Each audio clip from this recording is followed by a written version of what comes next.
اللہ عز و جل نے جب یہ کائنات بنائی تو بہت سے ستارے اور سیارے پیدا کیے. انہی میں ایک سیارہ زمین ہے. زمین نامی اس سیارے کو قدرت نے بہت سے خوبصورت تحائف سے نوازا، جن میں پہاڑ، سمندر، دریا، آبشاریں اور سبزہ شامل تھا. اس کے سینے میں بھی قدرت نے سونا، چاندی، ہیرے جواہرات اور قیمتی دھاتوں کے ڈھیروں ذخائر رکھ دیے. زمین اپنی خوبصورتی پہ بہت نازا رہتی اور اللہ کا شکر ادا کیا کرتی کہ اسے زیب و زینت کے لیے بیش بہا چیزیں ملی ہیں. بادل کبھی کبھی اٹکھیلیاں کرتے اور بارش کی پھوار سے زمین کو گیلا کر دیتے تو زمین ہنستی اور جوابی تحفے کے طور پہ رنگ برنگے خوشنما پھول اگاتی. دن یوں ہی ہنسی خوشی گزر رہے تھے کہ ایک دن آسمان سے پیغام آیا کہ زمین پہ رہنے کے لیے انسان آ رہے ہیں. انسان قدرت کی ایک نئی مخلوق تھی اور سننے میں آیا تھا کہ دنیا کی تمام مخلوقات سے افضل اور بہتر ہے. اگر وہ قدرت کی بہترین مخلوق ہے تو مجھے بھی اس کے شایان شان استقبال کے لیے تیاریاں کرنی چاہیے اور اس کے آرام و سکون اور خوشی کا پورا خیال رکھنا چاہیے. زمین نے سوچا. اس نے تیاری کا نکارہ بجایا تو سب اس کام میں جٹ گئے.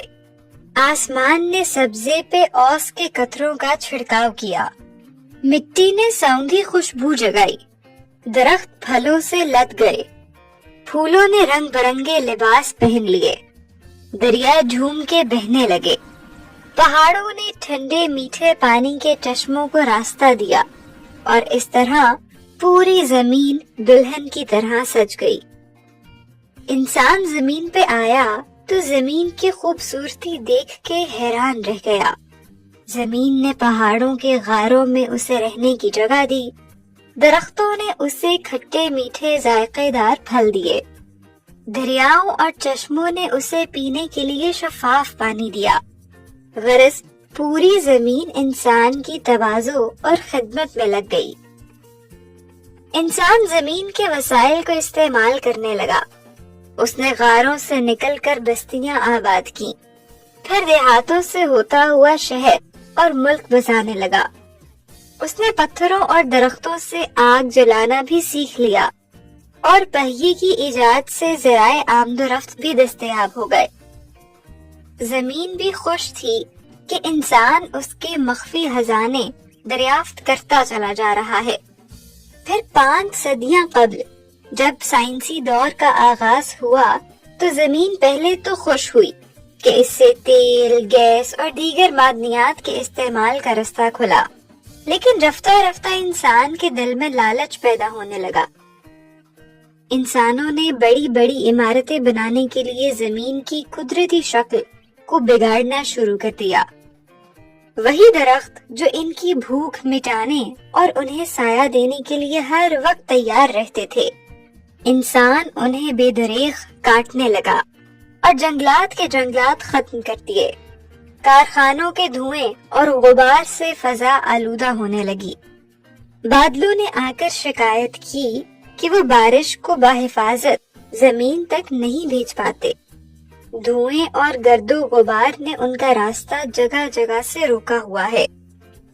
دریا کو شرمندگی تھی کہ وہ اپنی مچھلیوں اور دوسری آبی مخلوق کو صاف ستھرا ماحول نہیں دے پا رہا. انسان اس کے صاف شفاف پانی کو بدبودار تیل اور کچرے سے گندا کرنے لگا ہے. پودے پریشان تھے کہ باہر کا ماحول اتنا خراب ہو چکا ہے کہ بیج ڈر کے مارے ہمیں زمین سے باہر نہیں آنے دیتے. زمین کے کنبے کے سبھی افراد شکایتوں کا ایک انبار لیے موجود تھے. زمین نے حیرت سے انسان کو دیکھا. کیا یہ وہی انسان ہے جس کی وہ اتنی دیر سے مہمان نوازی کرتی آ رہی ہے؟ یہ اپنے میزبانوں کے ساتھ یوں احسان فراموشی کیسے کر سکتا ہے؟ زمین نے کنبے کے تمام افراد کی پریشانیاں سنی اور انہیں تسلی دی کہ وہ جلد ہی انسانوں سے بات کرے گا. اس نے پہلے انسان کی توجہ